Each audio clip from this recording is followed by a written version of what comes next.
Une petite fille paralysée était assise seule en coulisses lors de sa remise de diplôme, des larmes coulaient sur son visage tandis qu'elle serrait si fort son fauteuil roulant que ses jointures devenaient blanches. Lorsqu'elle leva les yeux vers l'inconnu qu'il avait trouvé et lui demanda d'être son père pour une journée, personne n'aurait pu prédire ce qu'il ferait ensuite. Avant de commencer l'histoire, n'oubliez pas de laisser un like et de vous abonner à la chaîne pour voir plus d'histoires comme celle-ci. Le gémissement était si faible que Michael faillit ne pas l'entendre par-dessus le vrombissement de sa perceuse électrique. Il était à mi-hauteur d'une échelle, la sueur perlant déjà sur son front malgré l'heure matinale, lorsque le son le fit s'arrêter. Cela venait des coulisses. Un enfant qui pleurait, mais en essayant de ne pas se faire entendre. Il écarta le lourd rideau et s'arrêta net. Une petite fille en toge de remise de diplôme rouge était assise seule dans un fauteuil roulant, son petit corps secoué de sanglots silencieux. Elle ne devait pas avoir plus de 8 ou 9 ans, avec des boucles blondes qui avaient été soigneusement coiffées. Tout dans son apparence indiquait que quelqu'un avait pris grand soin de rendre cette journée spéciale. Sauf qu'elle était complètement, terriblement seule. « Bonjour », dit doucement Michael, ne voulant pas l'effrayer. La fillette releva brusquement la tête, et Michael sentit sa poitrine se serrer. Ses yeux portaient le genre de tristesse qui n'a pas sa place sur un visage si jeune, une tristesse profonde, comme si elle avait déjà traversé plus de douleurs que la plupart des adultes. « Je suis désolée », murmura-t-elle rapidement en essuyant ses larmes. « Je ne suis pas censée être ici. J'avais besoin d'un endroit calme. »« Non, ce n'est rien », dit Michael en s'agenouillant pour être à sa hauteur. Ses genoux protestèrent contre le sol dur, mais il les ignora. « Est-ce que ça va ? Dois-je aller chercher quelqu'un pour toi ? Tes parents ?» Le visage de la fillette se décomposa au mot « parents » et de nouvelles larmes coulèrent. « Il n'y a personne à aller chercher, » dit-elle d'une voix brisée. « Je n'ai pas de parents. C'est ma grand-mère Joyce qui m'a élevée, mais elle est décédée il y a 2 mois. Maintenant, je vis avec mademoiselle Harper. Elle dirige le foyer pour enfants. Elle m'a déposée, mais elle ne peut pas rester. Elle a 7 autres enfants dont elle doit s'occuper. » Michael remarqua le programme de la cérémonie serré sur ses genoux, son nom écrit en cursive soignée en haut, Sophia Reeves. En dessous, encerclé au feutre rose, se trouvaient les mots qui expliquaient tout, danse père-fille après la cérémonie. « Je m'appelle Michael, dit-il doucement, la gorge nouée. C'est pour ça que tu es triste ? La danse. » Sophia hocha la tête, ses petites mains tordant le programme. « Tout le monde dans ma classe a quelqu'un. Même Tommy, dont le père vit en Californie. Il a pris l'avion juste pour aujourd'hui. Même Sarah, dont les parents sont divorcés. Son père et son beau-père sont tous les deux là. Mais moi, je n'ai personne. Je serai la seule assise toute seule pendant que tout le monde dansera. » Elle baissa les yeux sur son fauteuil roulant, passant ses doigts le long des roues. « Je suis dans ce fauteuil depuis que j'ai 4 ans. Un chauffard ivre a percuté notre voiture. Mes parents, ils n'ont pas survécu. Grand-mère Joyce était tout ce qui me restait, et maintenant elle est partie aussi. » Michael eut l'impression de recevoir un coup de poing à l'estomac. Son esprit se tourna vers Ava, en sécurité à la maison avec sa mère, se préparant pour sa propre journée. Il savait ce que c'était que de perdre quelqu'un. Sa femme, Linda, était morte subitement quand Ava n'avait que 3 ans. Mais au moins, Ava l'avait, lui.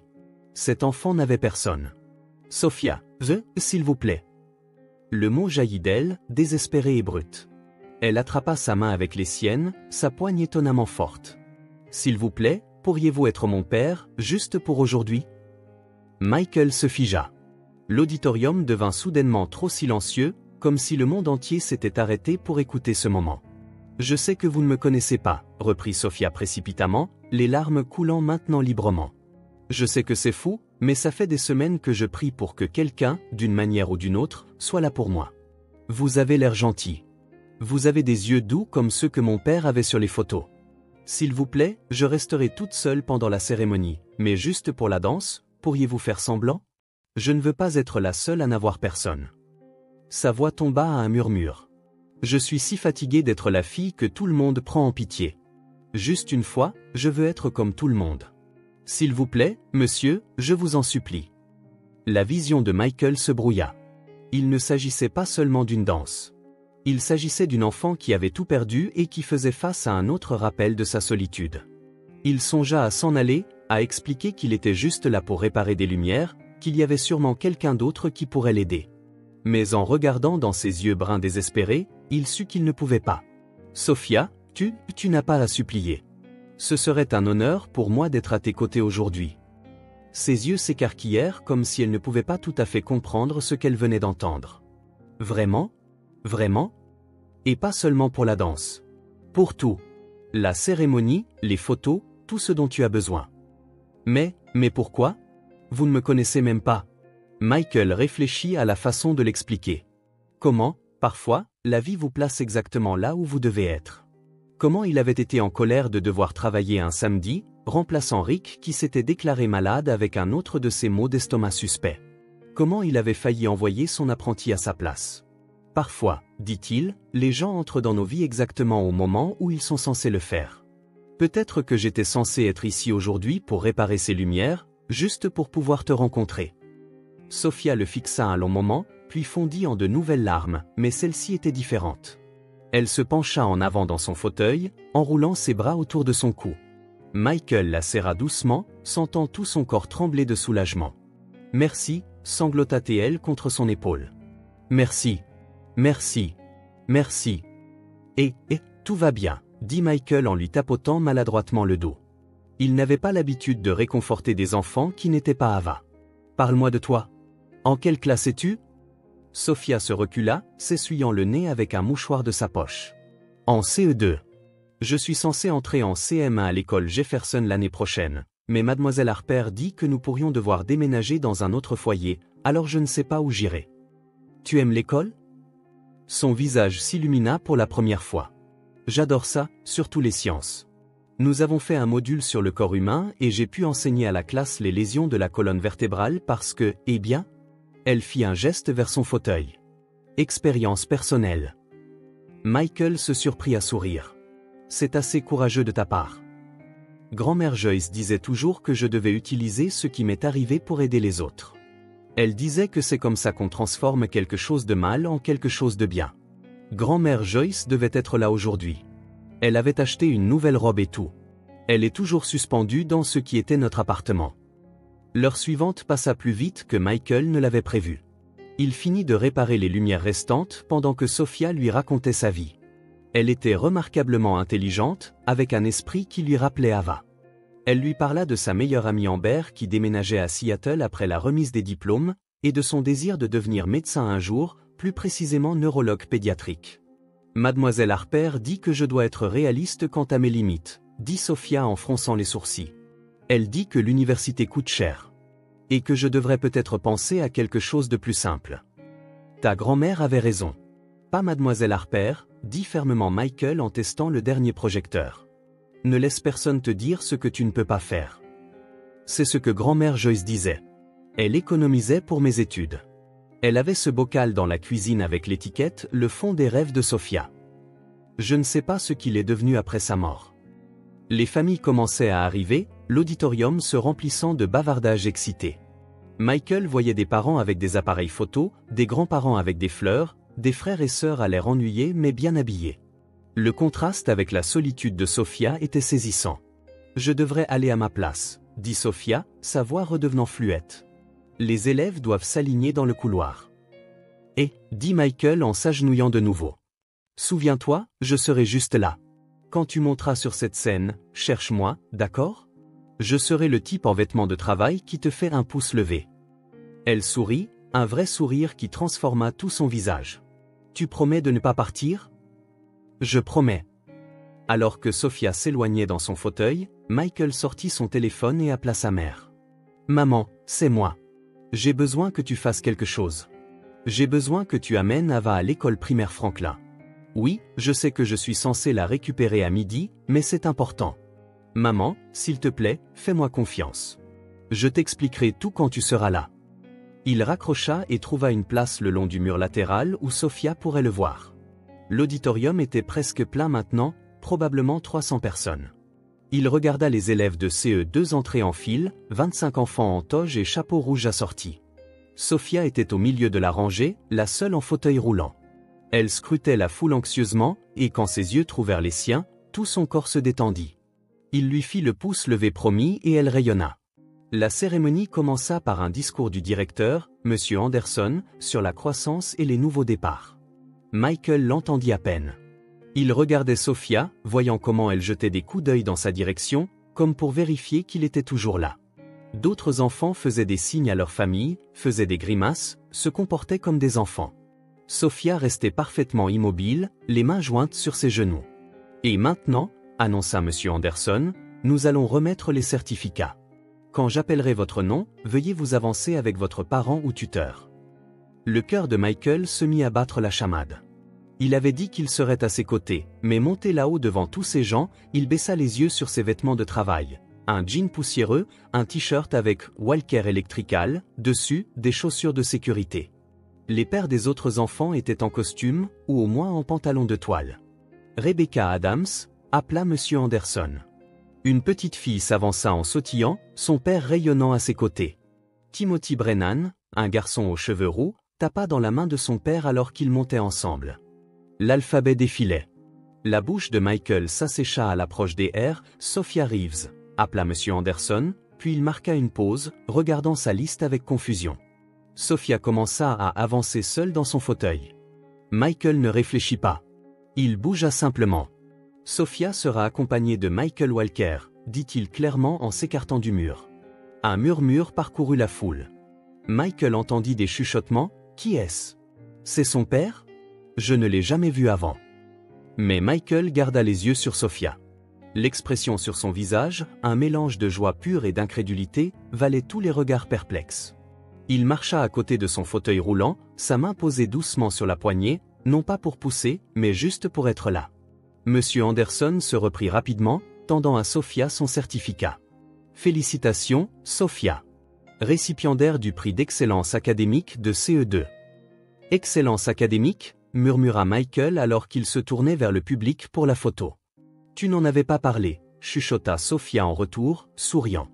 Le photographe prit la photo et Michael sut que cette image, un homme en vêtements de travail se tenant fièrement à côté d'une petite fille en fauteuil roulant, tous deux souriant comme s'ils avaient gagné au loto, signifierait tout pour elle. Ils retournèrent à la place de Sophia, mais Michael ne retourna pas contre le mur. Il se tint juste à côté d'elle, comme tous les autres parents. Une femme devant eux se retourna. « Je suis Jennifer, la mère de Sarah, dit-elle à voix basse. Je me demandais qui serait là pour Sophia. Joyce parlait d'elle tout le temps au centre pour personnes âgées. Elle serait si reconnaissante que vous soyez là. » La gorge de Michael se serra. « Vous connaissiez sa grand-mère ? » Tout le monde la connaissait. Une femme adorable. Elle a élevé Sophia seule après l'accident. Jamais une plainte. Même quand sa santé a commencé à décliner, cette petite fille était tout son monde. La cérémonie se poursuivit, mais Michael remarqua que quelque chose se passait autour d'eux. D'autres parents remarquaient la joie de Sophia, sa présence à ses côtés. Un homme lui fit un signe de tête respectueux. Une grand-mère lui offrit un sourire ému. Il ne connaissait pas l'histoire, mais d'une manière ou d'une autre, il comprenait que quelque chose de spécial se produisait. Finalement, M. Anderson annonça la partie que Sophia redoutait. Et maintenant, nous invitons tous nos diplômés et leurs pères ou figures paternelles sur la piste pour notre traditionnelle danse père-fille, mère-fils. L'auditorium s'anima de mouvements. Michael regarda les pères se lever, ajuster leur cravate, tendre la main à leur fille. Certains enfants coururent vers leur père. D'autres avaient l'air embarrassés, mais secrètement ravis. Sophia restait figée, le regard fixé sur ses genoux. « Dis doucement Michael. »« Sophia. » Elle leva les yeux vers lui, les larmes menaçant de nouveau. « Je ne peux pas vraiment danser, le fauteuil. »« Bien sûr que tu peux. » Michael se plaça devant elle et fit une révérence exagérée. « Mademoiselle Sophia Reeves, me feriez-vous l'honneur de cette danse ?» Un petit rire surpris lui échappa. « Vous êtes ridicule. »« C'est ce que me dit ma fille Ava. »« Alors, c'est un oui ?» Sophia hocha la tête, ses mains tremblantes alors qu'elle les plaçait dans les siennes. La musique commença. Une douce mélodie sur les pères et les filles, sur le temps qui passe trop vite, sur l'amour qui dure toujours. Michael s'agenouilla à côté du fauteuil de Sophia, une main tenant la sienne, l'autre sur la roue. « Prête ?» demanda-t-il. « Je ne sais pas quoi faire. »« Accroche-toi et fais-moi confiance. » Michael commença à déplacer son fauteuil en cercle doux, puis en 8. Sophia halta, puis rit, un son pur et ravi qui fit tourner les têtes dans tout l'auditorium. Il la fit tourner lentement, inclina légèrement le fauteuil en arrière, la faisant pousser un petit cri. D'autres danseurs s'écartèrent, leur créant de l'espace. Tu voles, Sophia, cria un camarade de classe. Et c'était vrai. Son visage était radieux, sa tristesse antérieure complètement oubliée. Michael se mit à rire aussi, contaminé par sa joie. Il dansait comme ça avec Ava quand elle était plus jeune, avant la mort de Linda, quand leur famille était entière. Il avait oublié ce que c'était de rendre un enfant aussi heureux. La chanson était à mi-parcours quand Michael remarqua la foule. Les parents avaient arrêté de danser pour les regarder. Plusieurs personnes filmaient avec leur téléphone. Mais plus important encore, ils pleuraient. Des hommes adultes s'essuyant les yeux. Des mères tenant leurs mains sur leur cœur. Michael prit une décision qui allait changer leurs deux vies pour toujours. Il arrêta le mouvement du fauteuil et s'agenouilla directement devant Sophia, prenant ses deux mains. La musique continuait, mais sa voix porta, claire et forte. « Sophia, tu m'as demandé d'être ton père pour aujourd'hui. Mais je veux que tu saches quelque chose. Être un père, ce n'est pas juste pour une danse ou un jour. » Les yeux de Sophia s'écarquillèrent. Les couples les plus proches avaient complètement cessé de danser. Tu mérites quelqu'un qui est là tous les jours, pas seulement les grands jours. Quelqu'un qui aide pour les devoirs, qui vient au rendez-vous chez le médecin, qui applaudit à chaque remise de diplôme, pas seulement celle-ci. Quoi? Qu'est-ce que vous dites? La voix de Sophia était à peine un murmure. Je dis que si tu es assez courageuse pour demander à un étranger d'être ton père, alors je suis assez courageux pour dire oui. Pas seulement pour aujourd'hui, mais pour tous les jours qui suivront, si tu me le permets. La musique s'arrêta. L'auditorium entier était devenu silencieux. 300 personnes retenaient leur souffle. Vous voulez dire que vous voudriez m'adopter? La voix de Sophia se brisa. Mais je suis cassée. Je ne peux pas marcher. J'ai besoin de tellement d'aide pour tout. Michael lui releva doucement le menton, ses propres yeux brûlants de larmes qu'il n'essayait pas de cacher. Tu n'es pas cassée, Sophia. Tu es l'une des personnes les plus courageuses que j'ai jamais rencontrées. Ma fille Ava a perdu sa mère quand elle était petite. Je pense qu'elle pourrait avoir besoin d'une sœur qui comprend que parfois la vie est dure, mais qu'on continue d'avancer quand même. Une sœur? Sophia sanglotait maintenant. Vous avez une fille? Est-ce qu'elle voudrait de moi?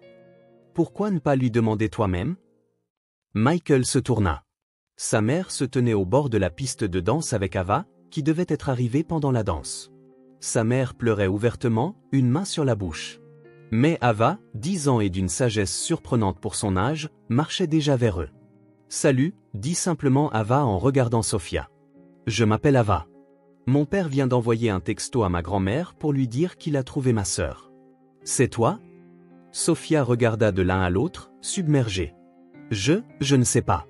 Je suppose. » Ava l'étudia un instant, puis dit, « Tu aimes Harry Potter ?»« J'adore Harry Potter. » Tu penses que l'ananas a sa place sur une pizza? Jamais, dit Sophia, horrifiée. Bien. Je veux être vétérinaire. Et toi? Médecin, répondit Sophia.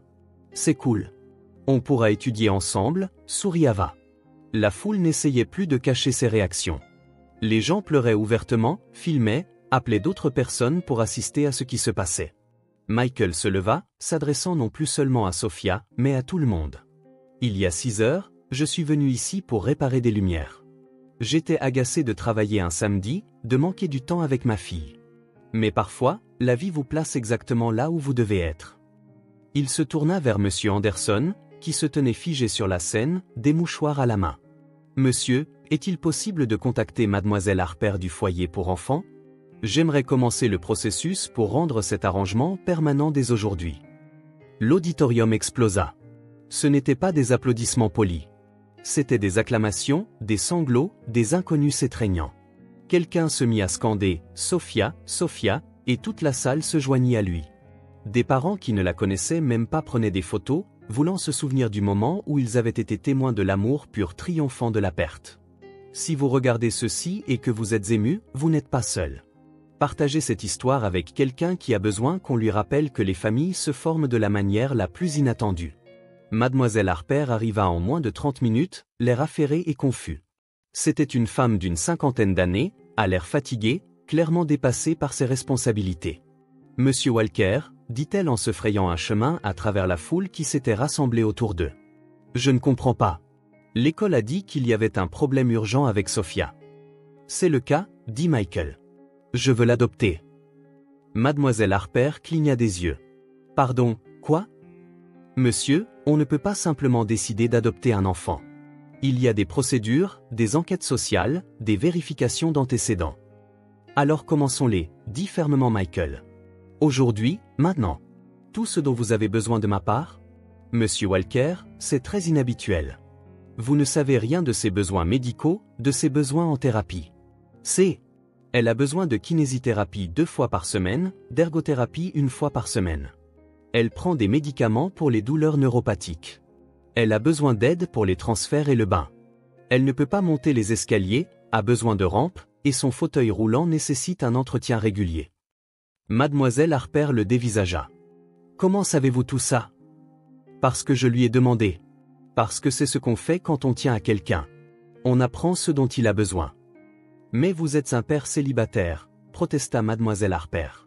L'État préfère les foyers biparentaux pour les enfants à besoins spécifiques. L'État préfère que les enfants aient un foyer, point final, dit une voix dans la foule. Une femme s'avança. Jennifer, la mère de Sarah. Je suis avocate spécialisée en droit de la famille. Monsieur Walker, j'aimerais offrir mes services pro bono. Ce que vous faites ici devrait être soutenu, pas entravé. Une autre voix. Je suis le docteur Marcus Chen, neurologue pédiatrique à l'hôpital des enfants. Sophia est ma patiente depuis l'accident. Je fournirai toute la documentation médicale nécessaire et continuerai ses soins. D'autres voix se joignirent. Je possède une entreprise de construction. Nous ferons gratuitement toutes les modifications nécessaires à la maison. Je suis assistante sociale. J'aiderai à accélérer l'enquête sociale. Nous sommes les Miller, du bout de la rue. Nous serons vos références. La communauté se ralliait autour d'eux. Des étrangers devenant des alliés en un instant. Mademoiselle Harper avait l'air dépassée, mais quelque chose sur son visage s'adoucit. Sophia, dit-elle doucement. Est-ce ce que tu veux? Sophia n'avait pas lâché la main de Michael depuis la danse. Elle la serra plus fort. Plus que tout au monde, dit-elle. S'il vous plaît, Mademoiselle Harper, je sais que c'est rapide, mais parfois on sait juste quand quelque chose est juste. Grand-mère Joyce disait toujours que c'est comme ça qu'elle a su qu'elle devait m'élever. Elle l'a juste su. Mademoiselle Harper soupira profondément. Il y aura quand même des exigences, des visites à domicile, des entretiens, des audiences au tribunal. Cela prend généralement des mois. Alors nous le ferons dans les règles, dit Michael. Mais j'aimerais commencer à lui rendre visite tous les jours si c'est autorisé. Elle et Ava ont toutes les deux besoin de temps pour s'adapter à l'idée d'être sœurs. Ça peut s'arranger, dit Mademoiselle Harper, regardant la foule de témoins. Je devrais remplir des documents d'urgence pour une approbation de placement temporaire. Je vais aider avec ça, dit Jennifer.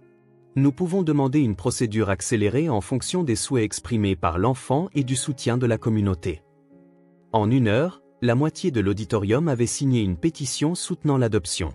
Quelqu'un avait posté une vidéo en ligne et elle devenait déjà virale avec la légende « Vous n'allez pas croire ce qui s'est passé à cette remise de diplôme ».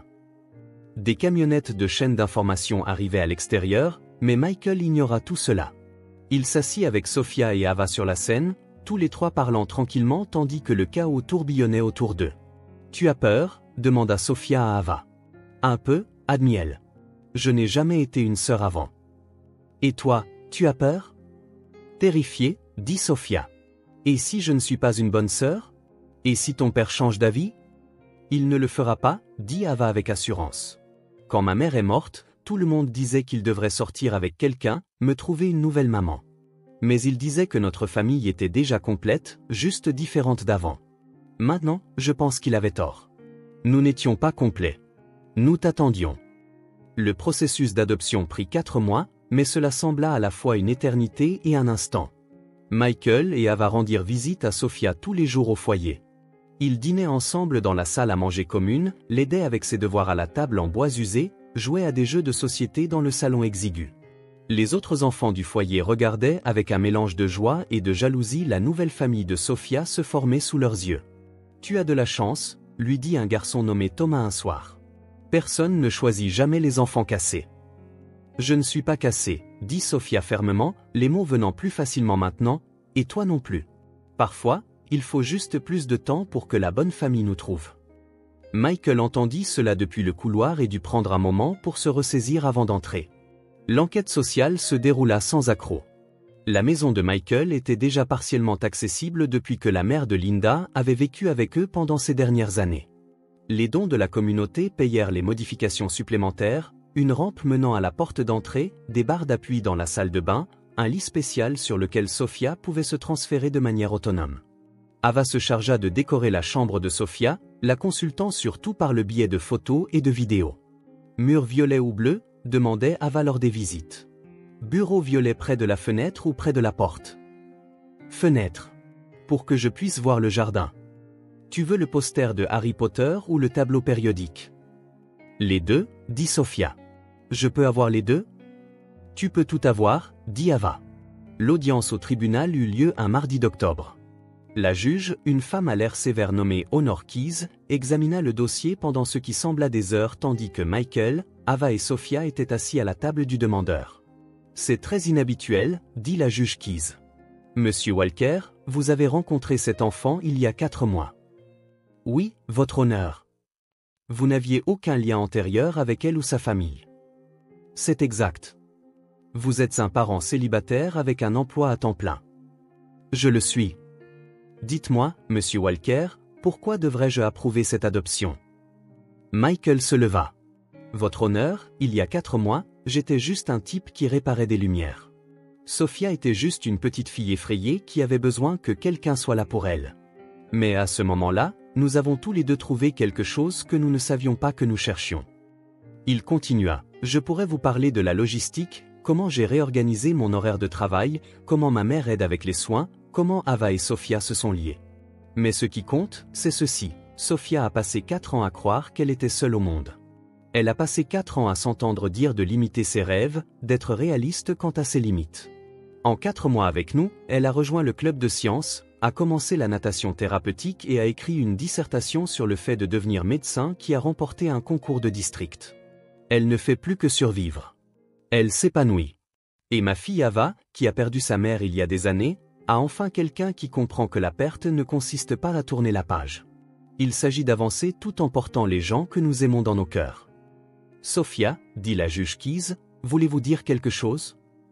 Sophia avança légèrement son fauteuil. Votre honneur, avant, je priais tous les soirs pour que mes parents reviennent. Puis j'ai prié pour que grand-mère Joyce aille mieux. Quand elle est morte, j'ai arrêté de prier parce que je pensais que personne n'écoutait. Elle se tourna vers Michael et Ava. Mais ensuite, monsieur Walker, je veux dire papa, est arrivé. Et j'ai réalisé que parfois les prières sont exaucées d'une manière inattendue. Il n'a pas seulement dansé avec moi ce jour-là. Il m'a choisi. Chaque jour depuis 4 mois, il m'a choisi. C'est ça, la famille, n'est-ce pas? Se choisir les uns les autres. La juge Keyes resta silencieuse un long moment. Je fais ce métier depuis 20 ans. J'ai vu des adoptions qui semblaient parfaites sur le papier échouer, et j'ai vu des associations improbables devenir de belles familles. Monsieur Walker, j'ai une dernière question. Oui, votre honneur. Que direz-vous à Sophia quand les choses deviendront difficiles? Quand les factures médicales s'accumuleront, quand elle aura besoin d'opérations, quand elle aura du mal avec des choses que les autres enfants trouvent faciles.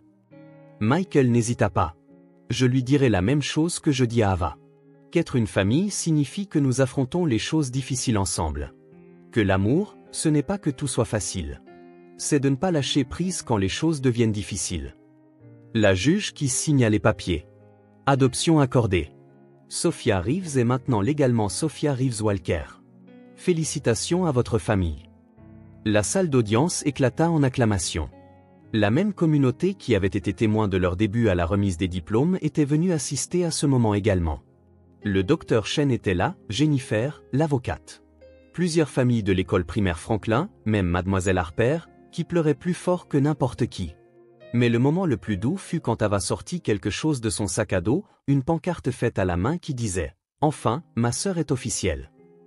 1 an plus tard, Sophia était assise dans le même auditorium de l'école primaire Franklin, mais cette fois pour la remise des diplômes de CM2 d'Ava. Elle était au premier rang, appareil photo en main, portant un t-shirt qui disait « Fière sœur ». Michael était assis à côté d'elle et sa mère de l'autre côté. Quand Ava traversa la scène, Sophia applaudit plus fort que n'importe qui. Après la cérémonie, une femme s'approcha d'eux avec hésitation. « Excusez-moi, dit-elle. Êtes-vous la famille de cette vidéo virale, l'adoption à la remise des diplômes? Michael hocha la tête, habitué à cela maintenant. La vidéo avait été vue plus de 50 millions de fois, générant des articles de presse, des invitations à des talk-shows, qu'ils déclinèrent, et des milliers de messages du monde entier. « Je voulais juste vous dire merci », dit la femme, les larmes aux yeux. « Mon mari et moi avons vu votre histoire. Nous pensions à l'adoption, mais nous avions peur. Nous avons adopté des frères et sœurs d'un foyer d'accueil il y a 6 mois. Votre histoire nous a donné du courage. » Cela arrivait souvent. Il recevait des emails de personnes qui avaient adopté des enfants plus âgés, des enfants handicapés, des enfants qui attendaient.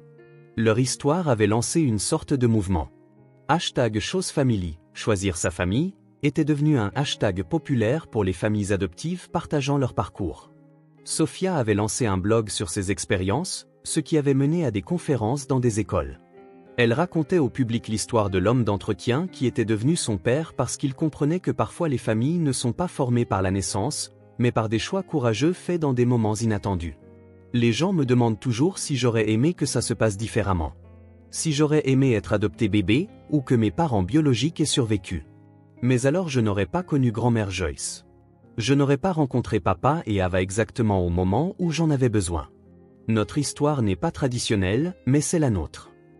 Les nouvelles locales firent un reportage de suivi pour le premier anniversaire. Ils interviewèrent la famille à la maison, où la transformation était évidente. La chambre violette de Sophia était couverte de récompenses académiques, de photos avec Ava et de schémas médicaux qu'elle étudiait religieusement. « Comment ça s'est passé, honnêtement ?» demanda le journaliste à Michael. « Difficile, admis-il. Il y a les rendez-vous chez le médecin, les séances de thérapie, les modifications que nous faisons encore à la maison. Certains jours sont plus durs que d'autres. » Des regrets?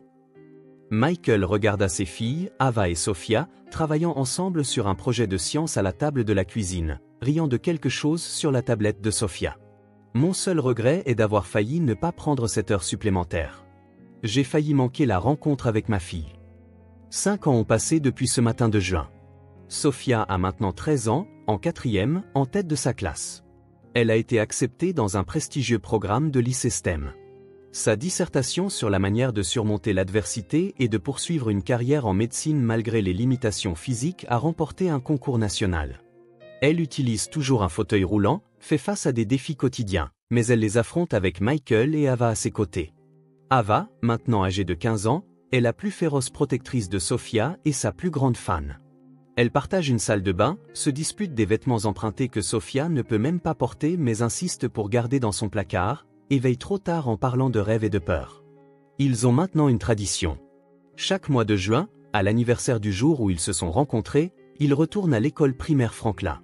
Ils dansent dans le même auditorium, juste tous les 3. Michael fait tourner le fauteuil de Sophia pendant qu'Ava commente et met de la musique depuis son téléphone. « Tu te souviens quand tu n'étais qu'un électricien au hasard ?» taquina Sophia. « Tu te souviens quand tu n'étais qu'une gamine qui pleurait en coulisses ?» rétorqua Michael. « Tu te souviens quand je n'avais pas de sœur pour piquer mes affaires ?» ajouta Ava. Ils rient, mais ils se souviennent tous. Ils se souviennent du moment où tout a changé. Récemment, on a demandé à Sophia de prendre la parole lors d'une collecte de fonds pour les foyers d'accueil. Elle a dit au public, « Avant, je pensais que je n'avais pas de chance. J'ai perdu mes parents, perdu ma grand-mère, perdu la capacité de marcher. Mais maintenant je sais que la chance ne dépend pas de ce qui vous arrive. C'est de savoir qui est là quand vous en avez le plus besoin. Beaucoup de gens ont été là pour moi ce jour-là. Toute une communauté d'étrangers qui sont devenus une famille. Mais tout a commencé avec un homme qui aurait pu s'en aller. Il était juste là pour réparer des lumières. Il avait sa propre vie, sa propre fille, son propre deuil. Il ne me devait rien. Mais il est resté. Il a dit oui à une demande impossible d'une petite fille désespérée. Et ce oui a tout changé. Les gens disent parfois à mon père, « Vous l'avez sauvé. » Mais ils ont tort. Nous nous sommes sauvés mutuellement. Il m'a donné une famille. Je lui ai donné, ainsi qu'à Ava, un but, une complétude dont il ne savait pas avoir besoin. Alors, si vous vous demandez si vous devez franchir le pas, si vous devez dire oui à quelque chose qui semble fou, souvenez-vous que les meilleures familles, les amours les plus forts, commencent souvent par les moments les plus inattendus. Michael travaille toujours comme électricien, bien qu'il ait refusé des promotions qui nécessiteraient des déplacements. « Mes filles ont besoin de moi ici », dit-il simplement. Sa mère, maintenant septuagénaire, est devenue la grand-mère dont Sophia avait besoin. Elle apprend aux deux filles à cuisiner, leur raconte des histoires embarrassantes sur l'enfance de Michael et ne manque jamais un événement scolaire. La maison a été entièrement modifiée maintenant. Rampe, salle de bain accessible, monte-escalier pour le 2e étage.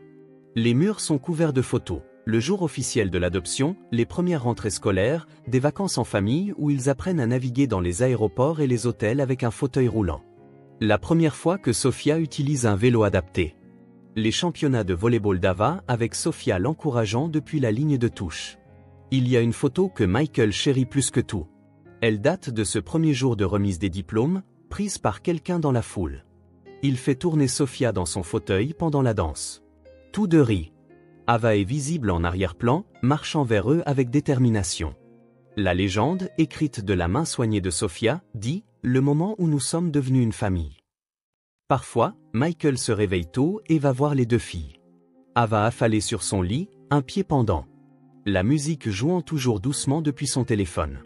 Sophia soigneusement positionnée avec ses oreillers supplémentaires, le bouton d'alerte médicale à portée de main, un livre de Harry Potter tombé sur sa poitrine parce qu'elle s'est endormie en lisant à nouveau. Il pense parfois à Linda, se demande ce qu'elle penserait de leur famille élargie. Il aime à croire qu'elle aurait adoré Sophia, qu'elle aurait été fière de la façon dont Ava a assumé son rôle de grande sœur. Il pense à ce matin, il y a 6 ans. Comment il a failli se déclarer malade lui-même. Comment il s'est plaint pendant tout le trajet jusqu'à l'école. Comment il a failli envoyer quelqu'un d'autre voir l'enfant qui pleurait en coulisses. La vie a une drôle de façon de vous placer exactement là où vous devez être. Papa, appela Sophia un soir récent. Tu peux m'aider avec mes exercices de kiné? J'arrive tout de suite, répondit-il, comme chaque soir. Papa, cria Ava de sa chambre. Tu peux me faire réviser mon contrôle d'histoire? Après les exercices de Sophia, répondit-il. On peut manger de la pizza pour dîner? Crièrent-elles toutes les deux simultanément et éclatèrent de rire devant leur synchronisation. Vous vous entraînez pour ça? Demanda Michael, apparaissant dans le couloir. Télépathie de sœur, dirent-elles à l'unisson, puis rire de nouveau. C'est leur vie maintenant. Pas la vie que Michael avait prévue. Pas la vie dont Sophia rêvait quand elle avait des parents et une grand-mère. Pas la vie qu'Ava imaginait quand sa mère était en vie. Mais c'est leur vie, désordonnée, compliquée et belle, pleine de rendez-vous chez le médecin et de pièces de théâtre scolaire, de séances de thérapie et de soirées jeux de société en famille. De défis et de triomphes. Une vie où un homme d'entretien est devenu le père d'une fille qui en avait besoin. Où une fille qui a perdu sa mère a gagné une sœur qui comprenait. Où une enfant qui se pensait cassée a appris qu'elle était entière. Où des étrangers sont devenus une famille parce que quelqu'un a été assez courageux pour demander et quelqu'un d'autre a été assez courageux pour dire oui. Sophia a toujours le programme de cette journée de remise des diplômes, maintenant plastifié et accroché dans sa chambre. Les mots « danse père-fille » sont encerclés au feutre rose délavé. En dessous, elle a écrit « le moment où nous sommes devenus une famille ». Mais Michael sait mieux. Ce n'est pas la danse qui a tout changé. C'est la décision d'être là, de rester, de choisir l'amour plutôt que la commodité, la connexion plutôt que le confort, la famille plutôt que la peur. L'histoire de Michael et Sophia a inspiré des milliers d'adoptions, en particulier d'enfants plus âgés et de ceux ayant des besoins spécifiques. Le centre communautaire local organise désormais un événement annuel, Choisir sa famille, où les futurs parents adoptifs peuvent rencontrer des enfants en famille d'accueil dans un environnement détendu et amusant. Michael prend parfois la parole lors de ces événements, disant toujours la même chose, n'attendez pas le moment parfait ou la personne parfaite. Ça n'existe pas. Il y a juste un enfant qui a besoin de vous et un vous qui ne savez peut-être pas que vous avez besoin de lui. Franchissez le pas.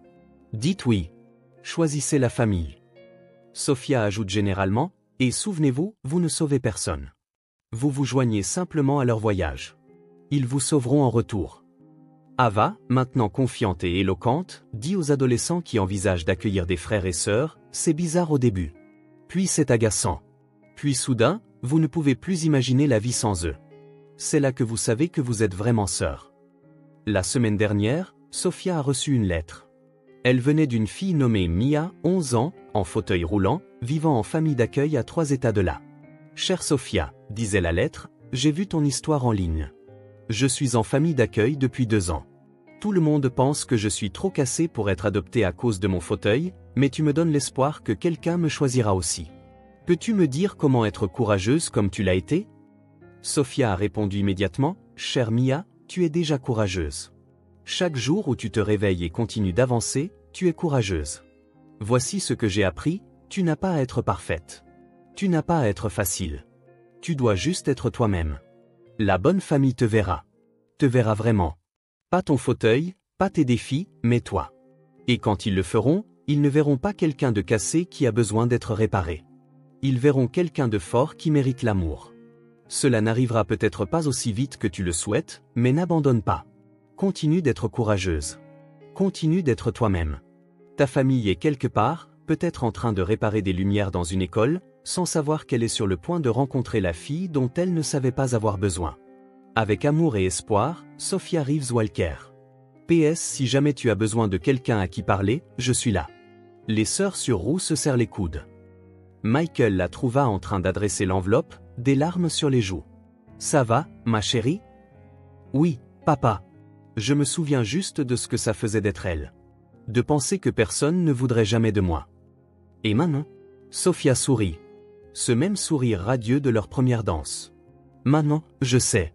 Maintenant, je sais que l'amour se présente parfois en chaussures de sécurité et en ceinture à outils.